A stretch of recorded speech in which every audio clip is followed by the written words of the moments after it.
આપ સર્વોને હેતપૂર્વક જય શ્રી સ્વામિનારાયણ। આજની સત્સંગ કથા વાર્તા નિજ મંદિર સાવરકુંડલા। આજની સત્સંગ કથા વાર્તા શ્રી હરિ ચરિત્ર ચિંતામણી ભાગ 1 ચરિત્ર કથા ભાગ 18। ગઈ કાલે આપને શ્રી બાળ પ્રભુના દિવ્ય ચરિત્રો સાંભળ્યા અને હવે તેમના આગળના ચરિત્રો ખૂબ હેતપૂર્વક સાંભળીએ। પછી શ્રી પ્રભુ બુટોલપુરથી આગળ ચાલ્યા તે વનમાં ફરતા ફરતા રસ્તામાં તેમને ખાખી બાવાની એક જમાત મળી। ત્યારે તે સહુ ભેગા ચાલતા થકા એકબીજા માહો માંગી ચર્ચા કરતા આવતા હતા। તેમની પાસેથી નીલકંઠ બ્રહ્મચારીએ વાત સાંભળી કે આ શહેરના રાજાને એવો રોગ થયો છે કે તેને મટાડ્યાનો કોઈ ઉપાય નથી। તેના વૈદ્યોએ ઘણા ઉપાય કર્યા પણ તે રોગ મટ્યો નહીં। તેને કોઈકે કહ્યું કે ભેખમાં ભગવાન હોય, માટે ભેખધારી હોય તો તે પોતાના ચમત્કારથી રોગ મટાડી શકે। એટલે તે શહેરમાં જે કોઈ વૈરાગી આવે તેમને તે રાજસભામાં બોલાવે અને કહે કે મારો રોગ મટાડો, અને જ્યારે તેમનાથી રોગ ન મટે ત્યારે તેને જેલમાં પૂરી દેતો હતો। આવા ઘણા ત્યાગી વૈરાગીઓને તેને જેલમાં પૂરેલા હતા। તે વાતની આ વૈરાગીઓની જમાતને ખબર પડી ત્યારે તેઓ માહો માંગી કહેવા લાગ્યા કે આપણે તે શહેરમાં જવું નથી। અને ત્યારે નીલકંઠ બ્રહ્મચારી તેમની પાસે ગયા ને તેમના પૂછવાથી બધી ઘટના કહી સંભળાવી। ત્યારે નીલકંઠ પ્રભુ બોલ્યા કે વૈરાગીઓ તમે ફિકર ના કરો, ચાલો આપણે ત્યાં જઈએ, અને જે ત્યાગી હોય તેને તો મોતથી બીવાની શી જરૂર છે। એ પ્રમાણે ઉપદેશના વચન સાંભળી તે જમાતનો મહંત બોલ્યો પણ આપણે તેનો રોગ નહીં મટાડી શકીએ તો તે આપણને પણ કેદ કરશે। પછી નીલકંઠ પ્રભુ બોલ્યા કે તમે મારી સાથે ચાલો ને હું તમારી આગળ ચાલીશ, પછી તો તમારે કાંઈ ચિંતા નથી ને। ત્યારે તે જમાતના શિષ્યોએ કહ્યું કે બાલ બ્રહ્મચારીની વાત બરાબર છે। એટલે સૌ સાથે ચાલ્યા તે શહેરમાં આવ્યા।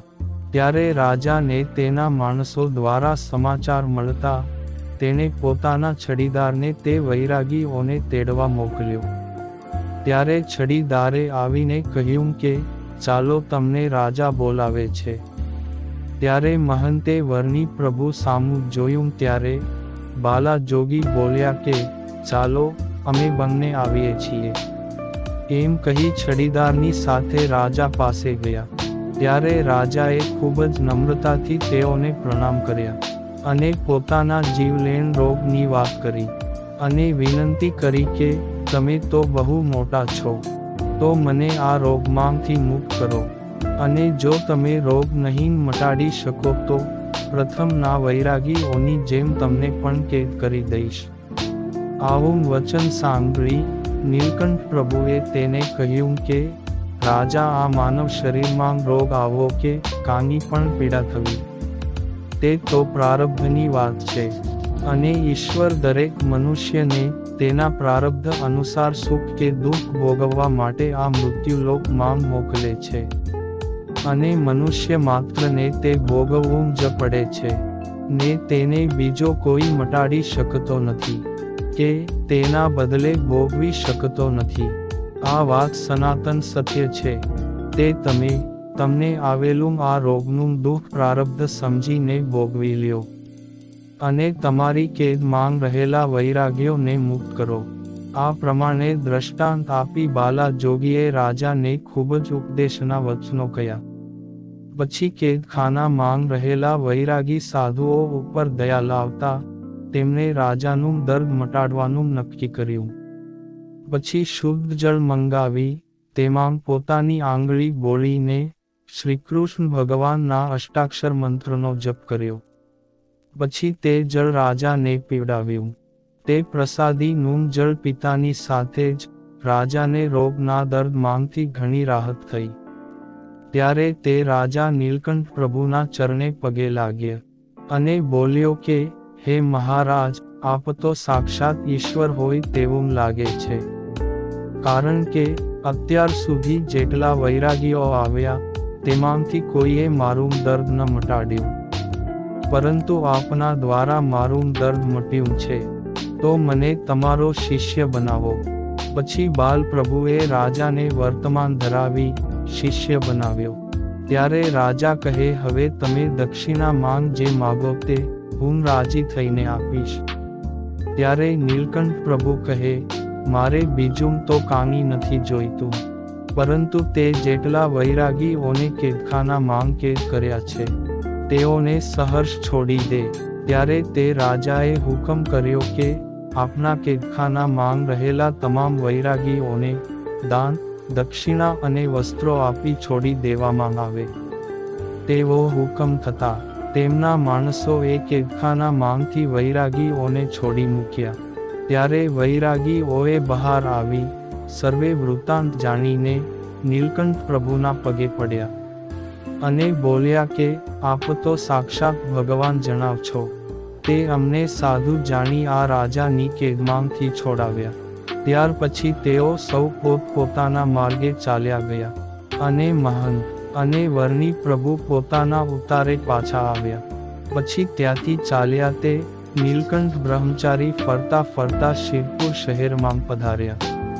ત્યાંનો રાજા સિદ્ધ વલ્લભ ખૂબ જ સાધુ પ્રેમી અને ધર્મવાળો હતો, જેથી જે કોઈ સાધુ વૈરાગીઓ ત્યાં આવે તેમને પોતાના બગીચામાં સારા એવા ઉતારા આપતો અને ભોજન વગેરેની વ્યવસ્થા પણ ખૂબ જ સારી રીતે કરી આપતો હતો, જેથી ઘણા સિદ્ધો ત્યાં આવીને રહ્યા હતા. જ્યારે નીલકંઠ પ્રભુ ત્યાં પહોંચ્યા ત્યારે રાજાના માણસોએ ઉતારા માટે આસન આપ્યું અને ભોજનની વ્યવસ્થા કરી ને તેમની સેવામાં ગોપાલદાસ નામે સાધુને રાખ્યા. તે ગોપાલદાસ હંમેશા સીધું સામાન લાવી રસોઈ બનાવી વર્ણી પ્રભુને જમાડીને પોતે પણ જમતો. એમ કરતા મહારાજે ત્યાં રહેલા પાખંડી સિદ્ધોની સિદ્ધાઈને છતી કરવા માટે સંકલ્પ કર્યો ને ઇન્દ્રદેવને પ્રેરણા કરી કે તમે વરસાદ વરસાવો. તેથી ત્યાં ખૂબ જ વરસાદ વરસ્યો અને નદીમાં ભારે મોટું પૂર આવ્યું અને કિનારે રહેલા બગીચામાં પાણી ભરાઈ ગયું. ત્યારે ત્યાં રહેલા વૈરાગીઓ બીજી જગ્યાએ ચાલ્યા ગયા, પરંતુ નીલકંઠ પ્રભુ તો ધ્યાનસ્થ રહી ત્યાં ને ત્યાં જ બેઠા રહ્યા. આમ પાણીના પૂરને કારણે નીલકંઠ પ્રભુ ઉપર કાંપનો થર જામી ગયો, તેથી તેઓ દેખાતા ન હતા. ત્યારે વરસાદ વરસતો બંધ થતાં રાજાના માણસોએ તમામ વૈરાગીઓની ભાળ મેળવી તો તેમને ખબર પડી કે બીજા વૈરાગીઓ તો બીજી જગ્યાએ ચાલ્યા ગયા છે, પરંતુ નીલકંઠ બ્રહ્મચારી ત્યાં ને ત્યાં જ બેઠા હતા, તેથી તેમને ત્યાં ગોત્યા પણ મળ્યા નહીં. ત્યારે તેઓને મનમાં થયું કે નક્કી આ વરસાદના પાણીમાં નીલકંઠ પ્રભુ તણાઈ ગયા હશે. ત્યારે તેની સેવામાં રહેલા ગોપાલદાસે રાજાના માણસોને કહ્યું કે નીલકંઠ બ્રહ્મચારી તો આ પૂરમાં તણાયા નથી, પરંતુ સામે રેતી અને કાંપનો પડેલો ઢગલો જે છે તેમાં દટાયેલા છે. ત્યારે બધાએ ભેગા થઈ વર્ણી પ્રભુ ઉપર ચડી ગયેલો રેતી અને કાંપનો કાદવ હટાવ્યો. ત્યારે બાલા બ્રહ્મચારી સકુશળ બેઠેલા દેખાયા, તેથી તેમના ઉપર જામી ગયેલા ગારાને કાઢવા પેલા માણસો પાણી લાવ્યા ને વર્ણી પ્રભુને સારી રીતે નવડાવ્યા અને કહ્યું કે પેલા જેટલા સિદ્ધો હતા તે બધાય ખોટા છે ને ખરેખર સાચા સિદ્ધ તો આ બાલ બ્રહ્મચારી છે. એમ કહી નીલકંઠ પ્રભુને સારું આસન આપી એક વડના વૃક્ષ નીચે બેસાડ્યા અને રાજા પાસે જઈ સારી ઘટના વર્ણવી. ત્યારે રાજાને નીલકંઠ પ્રભુ ઉપર ખૂબ જ ભાવ થયો અને તેમને એકને પોતાના રાજ્યમાં રાખી બીજા બધાય સિદ્ધોને કાઢી મૂક્યા અને પછી નિત્ય તે રાજા અને તેમના કુટુંબીજનો બાલ બ્રહ્મચારી પાસે આવતા અને સત્સંગ કરતા. તેમજ ઉપદેશની વાતો સાંભળતા હતા. આમ થોડો સમય જતા પેલા રાજા દ્વારા કાઢી મુકાયેલા સિદ્ધો એ દ્વેષભાવથી અર્ધરાત્રે એકઠા થઈ નીલકંઠ પ્રભુ ઉપર શેરના મોટા પથ્થરો ફેંક્યા. પણ પ્રભુને કાંઈ ઈજા ન થઈ અને તે પથ્થરા આજુબાજુમાં પડી રહ્યા. આવો ચમત્કાર જોયો ત્યારે રાજા ખૂબ જ પ્રભાવિત થયો અને પહેલા સિદ્ધો એ મળી અને નીલકંઠ પ્રભુને હેરાન કરવા માટે તેમના શિષ્ય ગોપાલદાસ ઉપર મુખ નાખી. ત્યારે તેના પ્રભાવથી ગોપાલદાસના મોઢામાંથી જીભ નીકળી ગઈ અને તે મરણ તુલ્ય થઈ નીચે પડ્યો. ત્યારે તે વાતની રાજાને ખબર પડતા તેમણે પહેલા સિદ્ધોને કહ્યું કે આ ગોપાલદાસને કંઈક થઈ ગયું છે, તો તમે તેને જીવત દાન આપો. ત્યારે તે સિદ્ધો બોલ્યા કે તમે અમારી પાસે શું આવ્યા છો? તમે તો અમને કાઢી મૂક્યા છે અને તમે જેને રાખ્યા છે તે બાલા બ્રહ્મચારીને જઈને કહો, તે ગોપાલદાસને જીવાડશે. ત્યારે રાજા બાલા જોગી પાસે આવ્યો અને સઘળી વાત કહી. ત્યારે બ્રહ્મચારી પ્રભુ ગોપાલદાસ પાસે આવી તેમના કાનમાં ભગવદ મંત્રનું ઉચ્ચારણ કર્યું કે તુરંત જ ગોપાલદાસ સ્વસ્થ થઈ બેઠો થયો.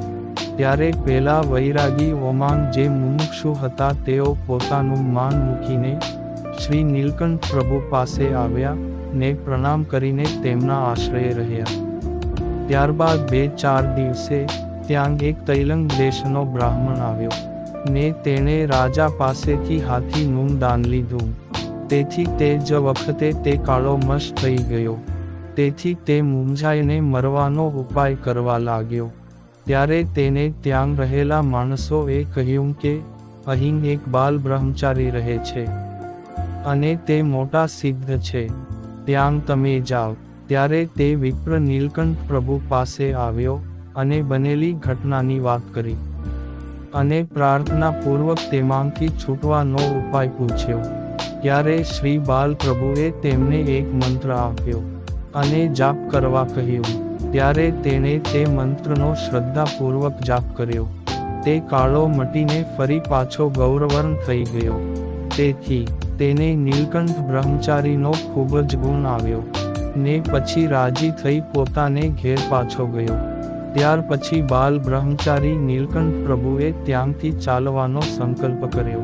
તેની જાણ થતાં રાજા તેની પાસે આવ્યો અને વધુ રોકાવા આગ્રહ કર્યો, પરંતુ પ્રભુએ ના પાડી. ત્યારે તેમને વસ્ત્રો અને દક્ષિણા આપી. તે શ્રી પ્રભુએ પેલા ગોપાલદાસને આપી દીધી ને આવો વૈરાગ્ય જોઈ રાજા પણ ખૂબ પ્રભાવિત થયો અને તેમને બાલા જોગીને પ્રાર્થના કરી કે આપ તો સાક્ષાત ભગવાન છો, એટલે આવું કરી શકો તો આપ મારા ઉપર રાજી થઈ મને વચન આપો કે જ્યારે મારો અંતકાળ આવે ત્યારે તમે મારું કલ્યાણ કરશો.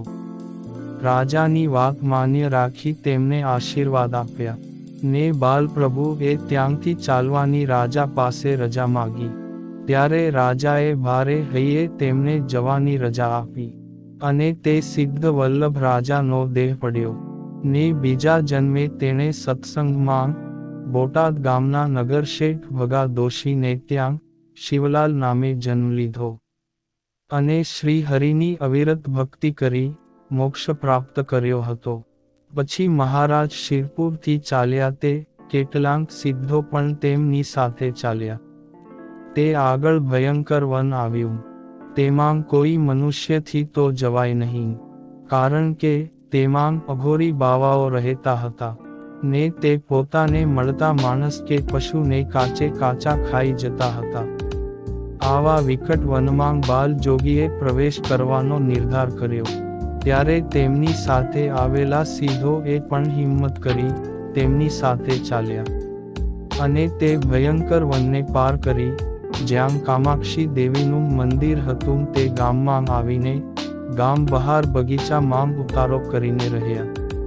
તે ગામમાં એક પીબેક નામનો બ્રાહ્મણ રહેતો હતો. તે મહાવીર વિદ્યાવાળો ને વામ માર્ગીઓનો મોટેરો મહંત હતો. તે જે કોઈ વૈરાગી જોગી, જતિ કે સિદ્ધ અથવા બ્રાહ્મણ ત્યાં આવે.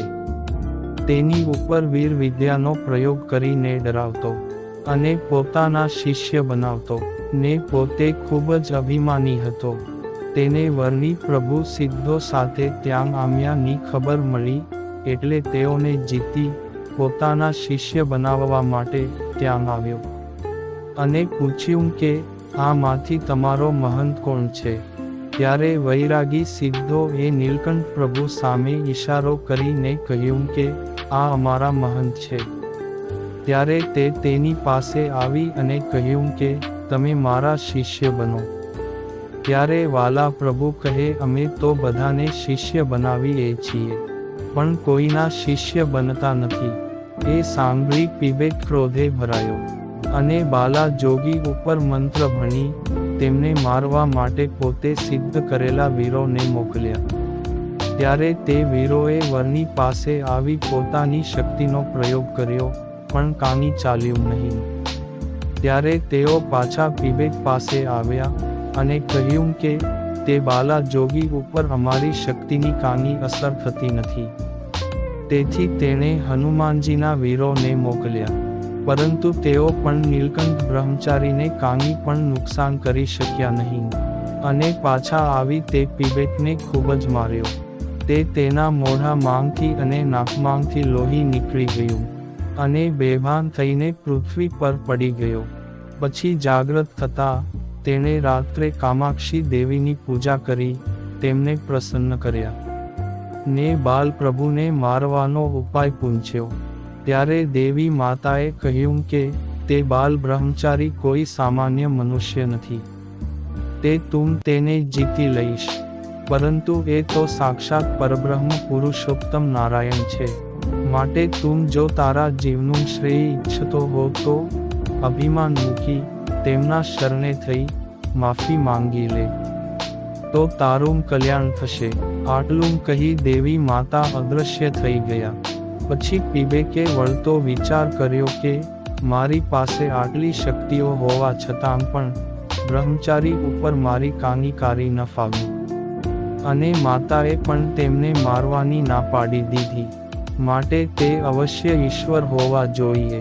તેમ મનમાં ધારી નીલકંઠ બ્રહ્મચારી પાસે આવી માફી માગી વર્તમાન ધારી તેમનો આશ્રિત બન્યો અને સારી મેલી વિદ્યાઓનો ત્યાગ કર્યો અને ભગવદ સ્મરણમાં લીન થઈ ગયો.